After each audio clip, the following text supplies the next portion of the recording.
سب کچھ ہو بیوی نہ ہو تو تنہائی کا احساس مار دیتا ہے۔ اس سے ایک اور مطلب نکلتا ہے کہ لباس کے بغیر ایک لمحہ گزارا نہیں۔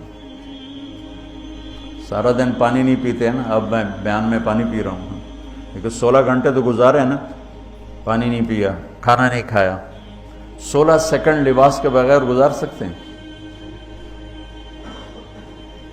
بولو۔ کوئی بھی کمرے میں نہ ہو، تم تنہا ہو، تم کپڑے اتارو تو تم اپنے آپ کو عجیب فیل کرو گے، تم خود اپنے آپ کو چادر میں چھپانے کی کوشش کرو گے۔ ان لباس ایک ایسی زبردست ضرورت ہے بلا دلیل کہ تم تنہا کمرے میں بھی کپڑے اتارو تو تم اپنے آپ کو عجیب سا محسوس کرتے ہو۔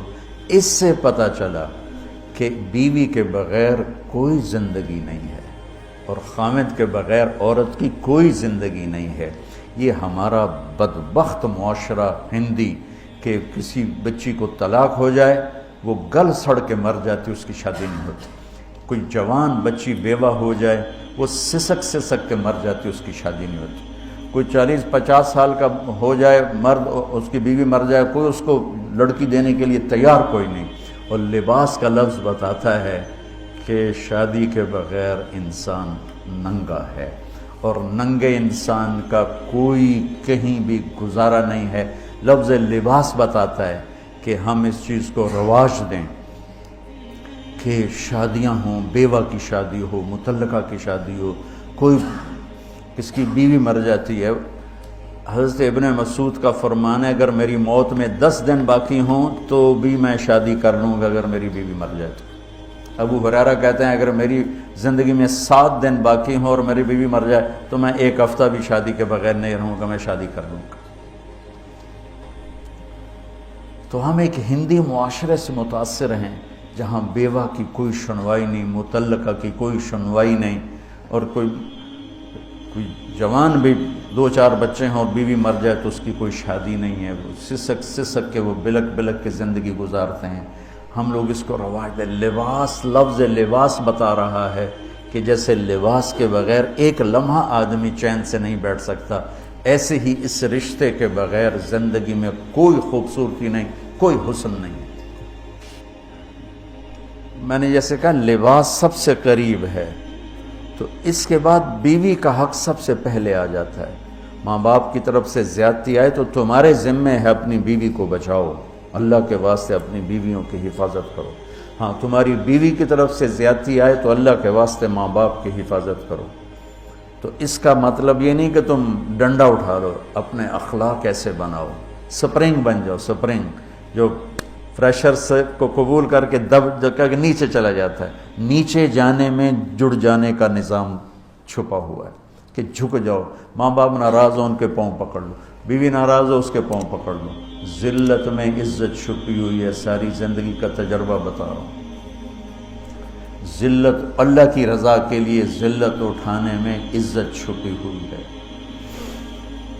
ہن لباس لکم، کتنا ہی مجھے غصہ چڑھا ہو میں اپنے کپڑے پھاڑوں گا، مجھے غصہ آ گیا میں نے اپنے کرتے پھاڑنے جو کسی یہ پاگل تو کرے گا، سمجھدار دوئے دا کرتا پاڑے گا، اپنا نہیں پاڑے گا۔ اب مجھے بیوی پہ غصہ چڑھ گیا تو میرا لباس ہے، اس کو تار تار کر دوں، گالیاں دوں، تھپڑ ماروں، تو ایسا ہی جیسے میں اپنے کرتے کو پھاڑ رہا اور اپنے کرتے کو تار تار کر رہا۔ بیوی کو غصہ چڑھے تو وہ اپنے کپڑے پھاڑتی ہیں۔ کپڑوں کے لیے کتنے حفاظتی نظام ہیں، الماریاں بنی ہوئی ہیں اور ہینگر بنے ہوئے ہیں، کریز خراب نہ ہو۔ میں جب پڑھتا تھا نا لاہور تو اسکول میں یا کالج کا میں سب سے خوش لباس لڑکا کہلاتا تھا، کہ میں اپنی اسکول سے آ کر نا، اب ہاسٹل میں کوئی استریاں تو ہیں نہیں، نہ ہی کوئی نوکر، تو اپنی پتلون کو ایسے ہاتھوں سے استری کرنا اور کر کے پھر تہ لگانا، پھر سرانے کے نیچے رکھنا، پھر اس کے اوپر سونا تاکہ خود بخود استری ہو جائے اور کریز ٹھیک ہو جائے، اور رات کو بالوں کے اوپر رومال باندھنا تھا کہ بالوں کی سیٹنگ خراب نہ ہو جائے. کیونکہ میں نے بال بنوائے تھے وحید مراد کٹ بال، 2 فلم سٹاروں کا ہیئر کٹ چلا، ایک دلیپ کمار کا، ایک وحید مراد کا. تو عام جو تھے نا بال کاٹنے والے، وہ 8 آنے لے کے بال کاٹ دیتے تھے. وحید مراد کٹ کے لیے 5 روپے لگتے تھے. 5 روپے اس زمانے میں بہت بڑی دولت تھی، جب ڈالر 1 روپے کا تھا. $5 کتنے ہو گئے ہیں جی؟ 500 سے اوپر ہے. تو یوں سمجھو کہ وہ 5 روپے دے کر وحید مراد کٹ بنتا تھا. تو پھر میں وہ اوپر رومال باندھتا تھا کہ سوتے ہوئے میرے بالوں کا ہیئر سٹائل خراب نہ ہو جائے. ایک چھوٹا سا بچہ ہے لیکن اپنے لباس کو کیسے حفاظت کر رہا ہے، کریز ٹھیک کر رہا ہے، سرانے کے نیچے رکھ رہا ہے اور اس کو صاف ستھرا رکھ رہا ہے. ہم کھاتے ہوئے کیا کرتے ہیں، آگے اگر کپڑے نئے پہنے ہوں تو آستینیں چڑھا لیتے ہیں کہ کہیں کوئی شوربہ کچھ سالن ادھر نہ لگ جائے، ادھر نہ لگ جائے. میں جب بھی بیٹھتا ہوں تو میری بیوی کہتی ہے آستینیں چڑھاؤ، آستینیں چڑھاؤ، لگ نہ جائے. اور آگے ہم کیا کرتے ہیں، تولیہ رکھتے ہیں، نیپکن رکھتے ہیں، رومال رکھتے ہیں. بڑے بڑے ہوٹلوں میں جاؤ تو پہلے وہ ساتھ رکھا ہوتا ہے کہ کوئی کھانے کا ذرہ گرے، سالن کا کوئی قطرہ گرے تو آپ کے کپڑے خراب نہ ہوں. ہم کیچڑ میں جا رہے ہوں تو ہم اپنے پاؤں گندے کر لیتے ہیں، کپڑے گندے نہیں ہونے دیتے. اپنے شلوار اوپر کر لیتے ہیں، پتلون اوپر کر لیتے ہیں، پاجامہ اوپر کر لیتے ہیں. تو جب کہیں سے کوئی آنے لگے ایسی ناگواریاں تو اپنے اوپر لے لو، بیوی پہ نہ آنے دو. ہم کپڑا بچاتے ہیں یا پاؤں بچاتے ہیں؟ کپڑا بچاتے ہیں. شلوار اوپر ٹانگ لیتے ہیں، کرتے کو یوں سمیٹ لیتے ہیں. تو جتنا کیچڑ ہے حالات کا، واقعات کا، اخلاق کا، وہ کیچڑ اپنے اوپر لے لو، بیوی کو بچا لو. اور بیوی کیا کرے، وہ جتنا کیچڑ ہے حالات کا، واقعات کا، ناگواریوں کا، اپنے اوپر لے لے، خامد کو بچا لے. لباس کا اور کیا کام ہے، یواری سواتکم، یہ تمہارے عیب چھپاتا ہے. تو میرا کام کیا ہے، میں بیوی کی کمیاں چھپاؤں، ڈھنڈورا نہ پیٹوں. بیوی کا کام کیا ہے، خامد کی کمیاں چھپائے، ڈھنڈورا نہ پیٹے. دوسرا کام کیا ہے لباس کا، وریشہ، لباس مجھے خوبصورت بناتا ہے. یہ ایک واحد رشتہ ہے جو زندگی کو خوبصورت بناتا ہے.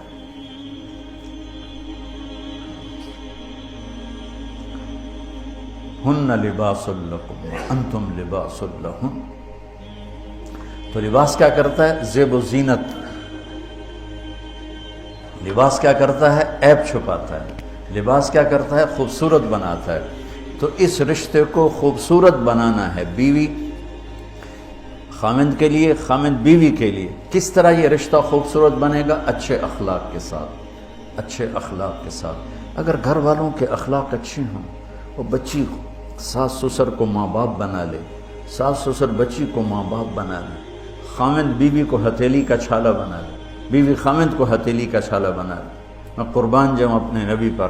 ساری کائنات کو نور ایمان دینے والی ہستی، اور حضرت عائشہ رضی اللہ عنہ کو لقمے بنا کے کھلا رہے ہیں. کمال. حضرت عائشہ رضی اللہ تعالیٰ عنہ، وہ بڑی بڑی بوٹیاں ہوتی تھی نا، وہ اٹھا کے ایسے نوچتیں اور پھر رکھ دیتیں، روٹی کا ٹکڑا اٹھاتی. میرے نبی وہی بوٹی اٹھاتے جہاں حضرت عائشہ نے نوچا ہوتا تھا، وہیں دکھا کے کرتے تھے، ان کی محبت کو لینے کے لیے اور ہمیں سکھانے کے. حضرت عائشہ گلاس اٹھاتی، وہ بڑے بڑے ہوتے تھے، اب تو یہ چھوٹے چھوٹے گلاس ہیں.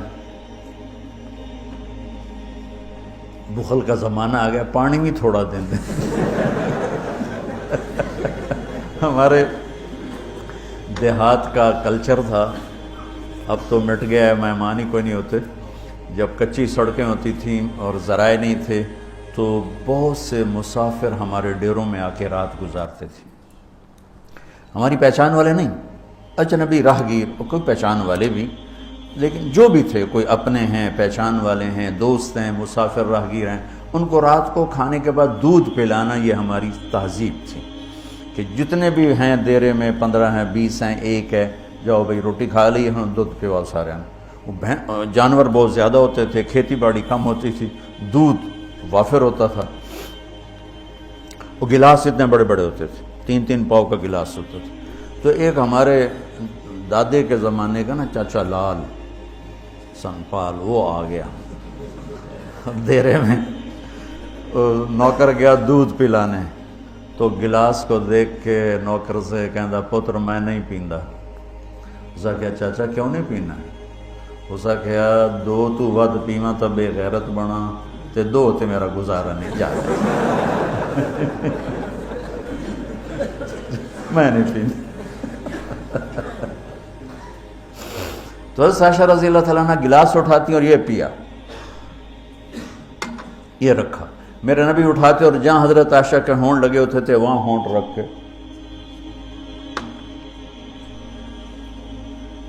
یہ زندگی سکھائی ہے۔ یا عائشو، کیا محبت سے بولا عائشہ نے، یا عائشو، یہ عاشقانہ انداز ہے، محبوبانہ انداز ہے۔ یا حمیراء، عائشہ آؤ دوڑ لگائیں۔ عائشہ مجھے پتہ چل جاتا جب تو میرے اوپر ناراض ہوتی ہے۔ حضرت عائشہ نے کہا وہ کیسے؟ کہ جب تو میرے اوپر ناراض ہوتی ہے نا تو یہ نہیں کہتی مجھے رب محمد کی قسم، تو کہتی مجھے رب ابراہیم کی قسم۔ جب تو میرے اوپر راضی ہوتی ہے تو کہتی ہے مجھے رب محمد کی قسم، اور جب تو میرے اوپر ناراض ہوتی ہے تو کہتی مجھے رب ابراہیم کی قسم۔ کہ یا رسول اللہ صلی اللہ علیہ وسلم نام ہی آپ کا نہیں لیتی، میرا تو دل آپ پہ کیا، میری جان قربان ہے آپ پر۔ عرب کے ماحول میں اظہار عشق عیب تھا بیوی سے، ہاں معشوق سے اظہار عشق ساری شاعری بھری پڑی، تم نے شعراء جاہلیت پڑھو یا بعد کو پڑھو، بھری پڑی۔ وَهَلْ تَبْكِينَ لَيْلَا إِذَا مِتُّ قَبْلَهَا وَقَامَ عَلَى قَبْرِ النِّسَاءُ النَّوَائِحُ لَيْلَا كَمَا لَوْ أَصَابَ الْمَوْتُ لَيْلَا بَكَيْتُهَا وَجَادَ لَهَا دَمْعًا مِنَ الْعَيْنِ الصَّافِحُ وَأَغْبِطُ مِنْ لَيْلَا بِمَا لَا أَنَالُهُ بَلَا كُلُّ مَا قَرَّتْ بِهِ الْعَيْنُ طَائِعُ وَلَوْ أَنَّ لَيْلَا، دیکھو لیلہ لیلہ لیلہ 4 شعر ہیں، لیلہ ہر شعر میں لیلہ۔ وَلَوْ أَنَّ لَيْلَ الْأُخَيْلِيَّةَ سَلَّمَتْ عَلَيَّ وَدُونِي جَنْدَلٌ وَالصَّفَائِحُ لَسَلَّمْتُ تَسْلِيمَ الْبَشَاشَةِ أَوْزَقَ إِلَيْهَا صَدًا مِنْ جَانِبِ الْقَبْرِ سَائِحُ۔ وہ بڑے زور شور سے لیلہ لیلہ لیلہ اپنے اشعار میں کہہ رہا ہے، لیکن بیوی سے اظہار عشق عیب موت، اس ماحول میں جس میں بیوی سے اظہار عشق ایک عیب تھا اور معشوق سے اظہار عشق شاعری بھری پڑی۔ ترکت ہوا لیلا وسعد بمعزل، کیا کیا خوبصورت شاعری ہے۔ بے بالشموس الجانحات غواربا،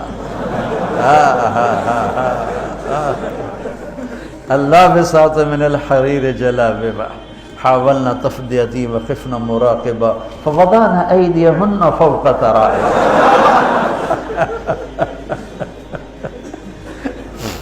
عرب کی شاعری بھری پڑی ہے عشق و معشوقی سے۔ اس ماحول میں میرے نبی سے ایک شخص کہتا ہے یا رسول اللہ من احب الناس الیک، آپ کو سب سے زیادہ کس سے پیار ہے؟ بھری محفل ہے، مسجد الگ نہیں یوں کر کے پوچھ رہا ہو، بھری محفل میں آپ سب سے زیادہ کس سے پیار کرتے ہیں؟ تو آپ نے زور سے کہا عائشہ سے۔ اللہ اکبر اللہ اکبر، ہائے ہائے ہائے، وہ تو ہل گئے، کہنے لگے، ان کی تو سمجھ میں نہیں آئی بات، تو انہوں نے کہا یا رسول اللہ میرا مطلب ہے مردوں میں آپ کس سے زیادہ پیار کرتے؟ تو آپ کو اندازہ ہو گیا بھائی کیوں یہ پوچھ رہا ہے، اس کو ہضم نہیں ہوا جواب، تو آپ نے کہنا تھا ابو بکر سے، تو آپ نے فرمایا مردوں میں عائشہ کے عباس، ابوہا عائشہ کے عباس۔ کیا زندگی سکھائی، ہن لباس لکم وانتم لباس لہن، یہ تمہارا لباس ہیں تمہیں کتنا ہی غصہ چڑھے لباس تو نہیں پھاڑو گے.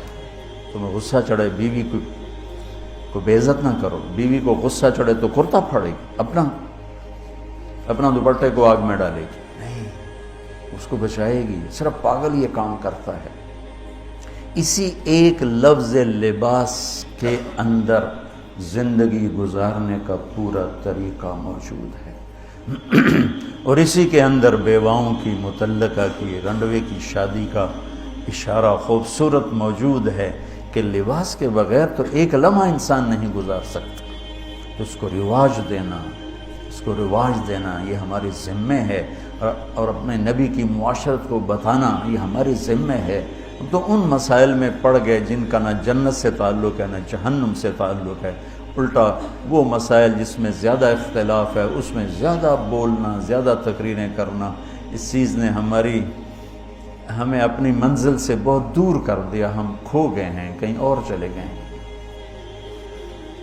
تو اس عرب کے ماحول میں میرے نبی نے لباس بنا کے دکھایا. صفیہ رضی اللہ تعالیٰ عنہ چھوٹے قد کی تھیں, اونٹ پہ سواری کے لیے وہ خود نہیں کر سکتی تھی, آپ نے اپنا گھٹنا آگے کر دیا. حضرت صفیہ نے آپ کے گھٹنے پر پاؤں رکھا اور اس کو زینہ بنا کے آپ نے ان کو اوپر چڑھایا, زینہ بنا کے.